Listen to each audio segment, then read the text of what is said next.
Hey guys! Happy 2018! Welcome to the new year. It's the official first video of the new year, so that's really exciting.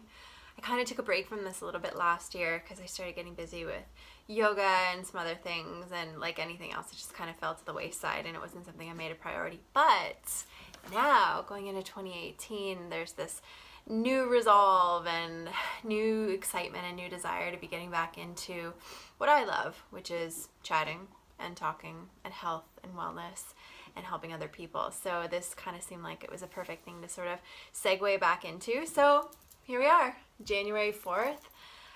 I can't believe that the year has already swung by so fast. I feel like it was just the beginning of 2017 and I was setting my intentions and then suddenly here we are. So one of the things that I'm actually a big fan of is, like I said, is setting intentions for the new year. I don't like to use the word resolutions, not because I have any massive thing against the actual word itself, but I think that people, when they start using things like resolutions, it becomes this resolve. And what often happens, like we know with goals and stuff that we set for the new year, if you don't keep it, and oftentimes, life gets busy or something happens and you don't come back to it, well then your resolve is done. So it's kind of well, I didn't do it, better luck in 2019, 2018, whatever. Whereas with intentions, I think it's the intention that you want to do something, and then it's whether or not you keep that to yourself, but it's okay if you come back to it. So you just have this intention in your life that you want to keep setting yourself up to do something different, whereas it's not like you're resolving for it and then fingers crossed it works out for you.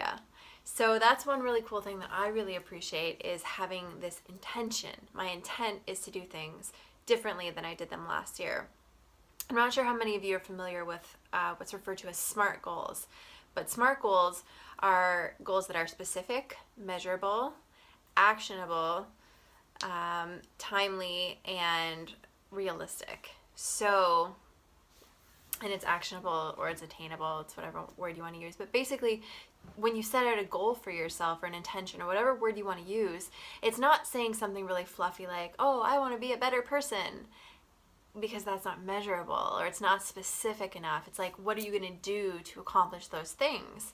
And so when I was reflecting on some of my goals that I made last year, my intentions for last year, they were pretty fluffy. They were basically the roundabout things of all the things that I really wanted in deep in my heart, but no way that it was actually going to be measurable or realistic or timely or any of those things. So not that they weren't really great intentions, but it needed to be a little bit more specific. So in making an intention list for yourself, that's one place that's a really good place to start when you're thinking about it, is writing out things. Okay, these are the things that I want, and then asking yourself, is it specific? Is it something that I can measure? Is it something that's attainable? Is it something that's realistic? And how timely are my goals? Because you can have stretch goals, which are your longer term goals, or you can have your SMART goals, which are going to be a little bit shorter term. Because there's nothing wrong with thinking about your life in terms of your 5-year plan or your 10-year plan or your 12-month plan or whatever it is, but it's also good to have things that you can start accomplishing right now or in the next foreseeable future. So it's not this long a thing that you want to do, but you may never get around to actually doing. So some of the things that I was working on for my intentions for this year was to lose about 12 to 15 pounds, because like every other girl, it's all about, I want to feel like the best version of myself, not because I want to lose weight because I think I'm overweight, but because I want to be healthy. So even when I was writing out as my health goals, it doesn't say weight loss goals, it says my health intentions for the year. And so part of my intention is to lose the weight so that my body is functioning optimally, so that I'm at my best self and my best weight, but not necessarily the actual measurable thing on a scale. So if I hit 15 pounds, okay, that's me being specific, but it's also about just how that feeling is for myself. So in terms of weight, that's that. Ditching alcohol for 3 months, so no booze for the next 3 months starting in less than a week, which I've done last year. I'm pretty okay with doing the detox, but it can be a little bit hard, not necessarily because I'm such a booze hound, but it's really hard when you're always out in social situations and it's nice to go out for a glass of wine or meet people for a beer. So that one's a little bit tricky. So that's going to be a fun one. to teach yoga on a regular basis. So that's me committing to my peers that I will show up for them, show up in my life and teach classes. I want to listen and read to at least 2 books a month, which is pretty reasonable considering there's a lot of time in an entire month to read. But I'm a mix between audiobooks because I drive so much and then actually reading books because I like to have a hardcover. So to at least commit to 2 of those a month is quite reasonable for me. To exercise on a weekly basis and to do yoga on a regular basis. So again, that for me is showing up in my life. Exercise for me is running because I love to run. It's just doing different types of yoga, different types of meditation. So doing some kundalini or some yin or yang or hatha or different exercises, but just basically showing up for myself and working on my fitness. Writing a gratitude list every single day, because if you don't have gratitude now, you won't find it somewhere else.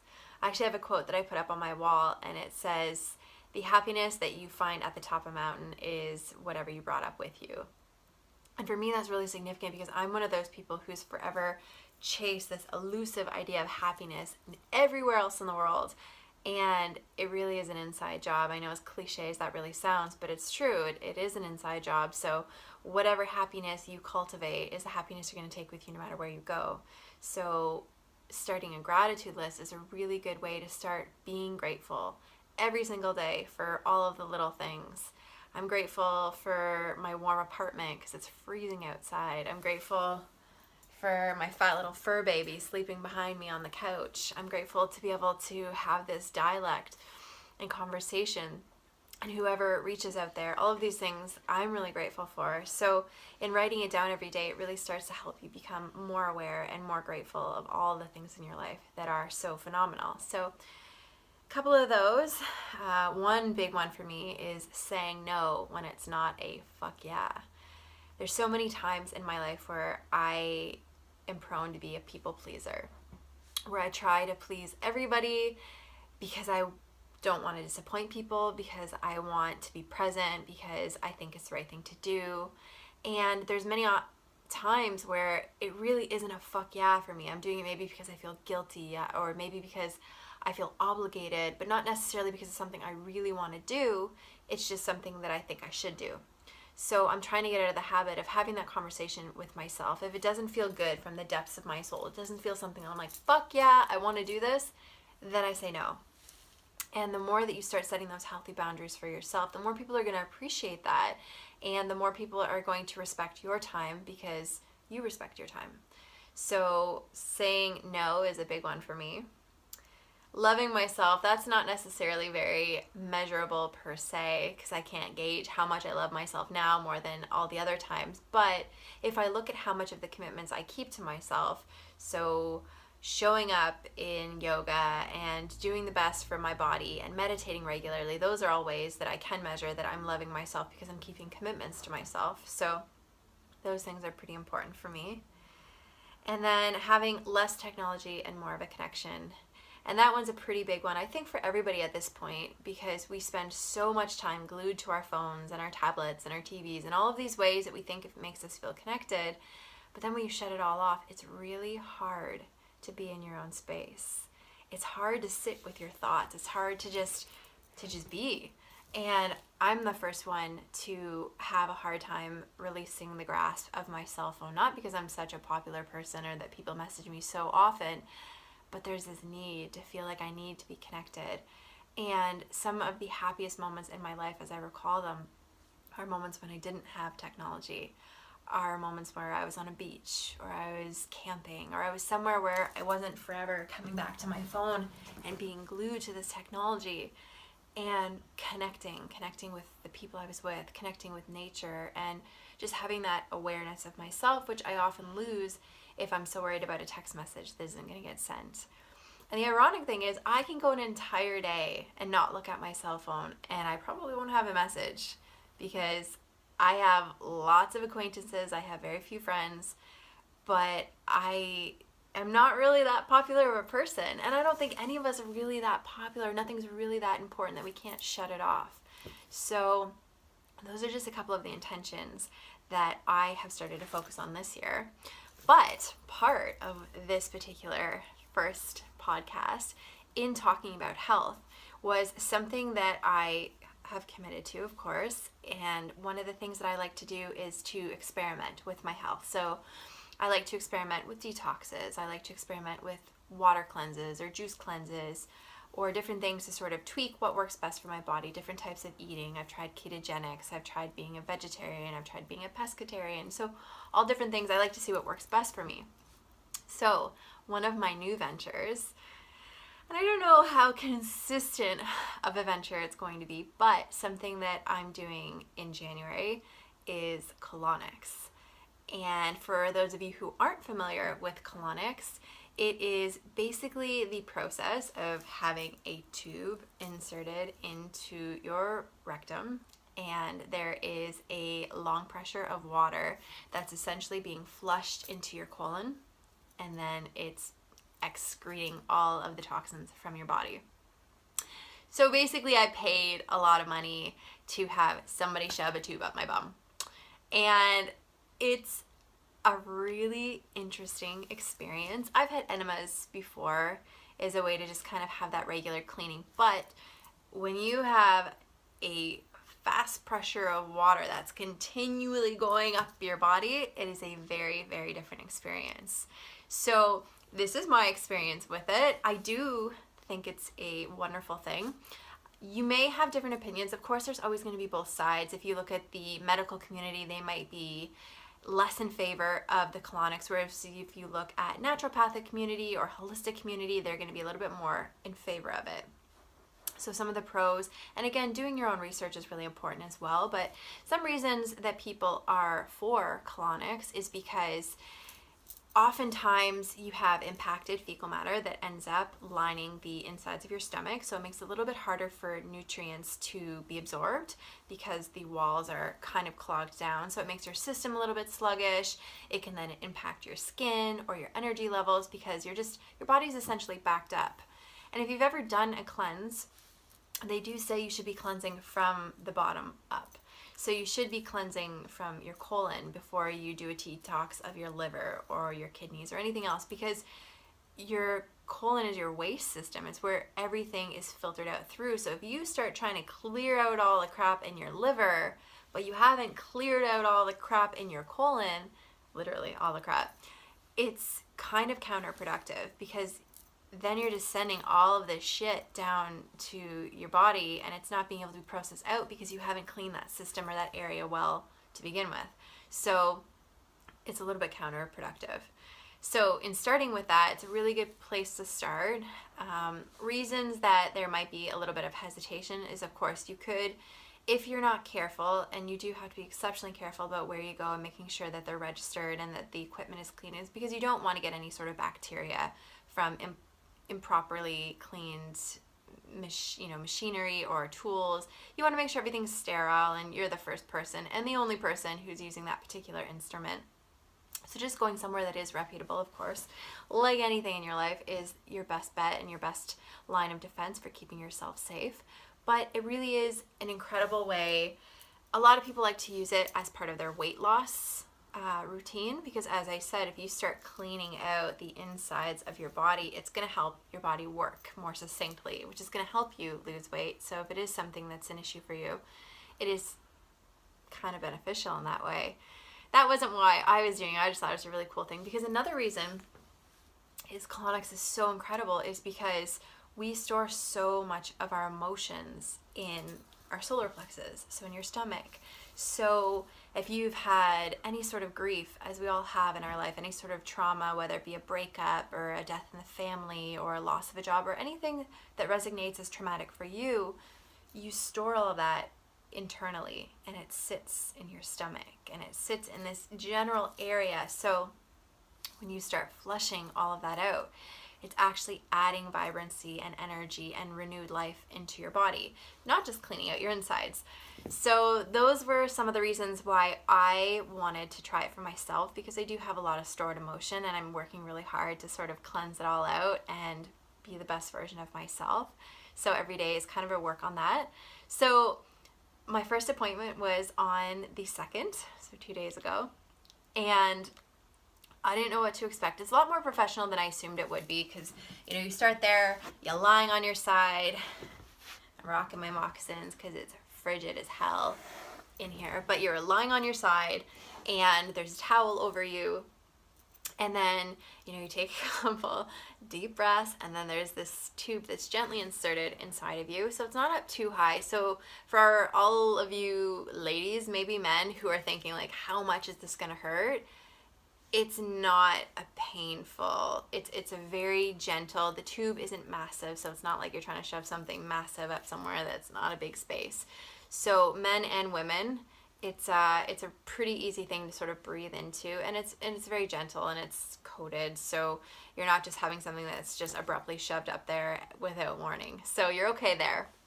So you're lying on your side, and they do a really gentle cleanse to just sort of get whatever is in, essentially just in the you know, your bum at that point, just kind of out before they go a lot deeper. So then from your side, you lie down onto your back. And again, this towel is kind of lightly draped over you. So it feels, although it's a very personal experience, because you've got somebody who's shoved a tube up your ass, essentially, it's actually not as uncomfortable as you would think that it would be. It's only as uncomfortable as you make it, essentially. Like all you ladies who go and get pap smears, like it's only as weird as you make it when you go there, because to them it's just a job and it's just another day. And so that's kind of how it was, and I wasn't weird about it. So the whole thing, you know, we're just having a life conversation. But it's interesting because there's a mirror at the back, so you can see this tube, which is a little bit gross, but I'm fascinated by this shit, literally. So you can actually see what's leaving your body. So then there'll be moments where water's being inserted, and depending on your level of toxicity and what's going on in your body, you'll see stuff be flushed out immediately, or things might be a little bit more impacted. And they'll, you know, at moments where they'll hold the water to stop it from escaping out. So it's kind of building up in you. And it's a little bit weird because as I'm lying there, I can just all of a sudden see my stomach just lifting up, because it's just being filled, literally filled with water. And then it's gently released. And the entire time, she's massaging different parts of my stomach. So if any of you are familiar with Thai massage, I do Thai massage, and there is a stomach component of it because there's so much going on there. So, you know, there's different points where she's massaging your liver or your gallbladder, your kidneys, and it's so incredible to see when certain areas are triggered, what kind of a process of a flush that is for you. So, for example, when she was, you know, massaging over my liver, all of a sudden I could just see this flush of stuff being released from my body. And I was, you know, in my mind, I'm like, oh my God, liver, I am so sorry for all of that alcohol and all of the abuse that you've suffered, but thanks for chugging on and getting rid of this. So it was really, really cool to see how much of a buildup, because I was a little bit skeptical at first. As I said, I've had enemas before, and I was like, you know, it's fine, you get a little bit out of there, it's no big deal. But this was completely different. It was pretty intense. There was moments where I was shocked that so many things were leaving my body, which apparently is quite normal. And it wasn't uncomfortable. It wasn't, the entire process itself wasn't like a very painful process, but it was not the most comfortable thing that I've ever had done. There was a moment where I was like, I have the sensation like I want to throw up. I feel awful. Not because I was actually going to be physically ill, but I think just what was going on in my body, it felt a little extreme at a couple of moments. But she was very good about telling me whenever you need to take a break, whenever you want me to slow down, if the pressure is a little bit too much, you can just let me know. So they're really good about making sure that they stay away from your edge. So whatever feels comfortable for you, if you need it lighter or you're okay with what they're doing, they're there to make it as comfortable as possible for you. So it was a really interesting experience, and it's an hour. So it's an hour of somebody massaging your belly and shoving water up your bum. And by the end of it, I mean, your stomach is so flat, you're just feeling, you have so much energy. I went to yoga that night and I was just on fire because my body was just, it felt lighter, essentially lighter. And the reason it's good to have subsequent follow-up appointments is because the next time your body's going to have a little bit better idea of what's going on, and it's going to be a little bit more comfortable because it knows it's a safe sort of environment and there's nothing, you're able to release a little bit more because you still hold a little bit of tension, obviously, and anxiety and fear from an experience like that. So the more that you do it, the more that your body's going to be able to release, and the better you're going to feel. So it was a very interesting hour of my life, and I'm not saying I'm super excited for the next one, but I'm really excited to see how much I can release toxins from my body, because part of my goal to feel my healthiest means cleansing. So in starting with this cleanse that starts with my colon, I'll then move on to a liver cleanse, and then move on to just sort of doing a juice cleanse and just see how my body responds, because the more energy and the more vitality, and the reason that I have great skin is because I'm aware of these things, and I eat good food, and so all of that, of course, is related back to your health. So yeah, part of that experience for me was just, all right, let's see, like, how are we feeling about health? What can we do here? So that was the first time for me. So I got a couple more this month, and then I'm gonna do a little video about when I do some biofeedback and some of the other cleanses and things that I've experienced, and maybe things you might be interested yourself in trying out and see what works for you. And that's a really great thing about speaking with holistic nutritionists or naturopaths or osteopaths or whatever alternative health care practitioner that you may find yourself in contact with, is that there are so many options to try alternative forms of medicine.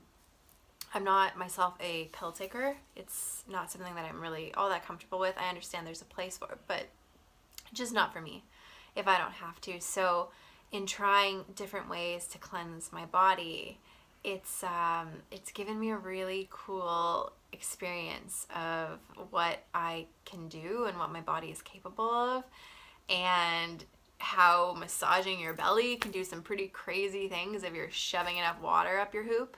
So all of these things are really, really cool experiences. And like I said, if it's something that you're interested in, do a little bit of research, see if it feels good for you. The experience itself might not be the best experience you've ever had, but you definitely feel great afterwards. And I think I'm still kind of on an energy high from it. So for that, I'm pretty excited. So that is just a little bit about how the start of my year is going. I'm excited. If there's anybody who has any other suggestions or things maybe I could try, or things you might want to see a podcast on or a YouTube video, I am absolutely for that. I am all about experimenting and seeing what our amazing, beautiful bodies are capable of doing. So let me know what you're inspired by, or if you have any questions or concerns or likes or dislikes or anything that maybe you want to see changed or different. I'm all about that. So I'm gonna try to make this a weekly thing, so I will stay tuned, give you guys some more interesting stories or books or whatever things that are kind of on my mind at the time. And I hope you're all effing, I got like a weird tickle in my throat, so good vibes only. That's a turmeric latte. That's something else we can talk about a little bit later, but hope you guys are having an amazing start to your new year. Thank you so much for tuning in. I gotta go before I choke on whatever. And I hope you have a wonderful night. Thanks.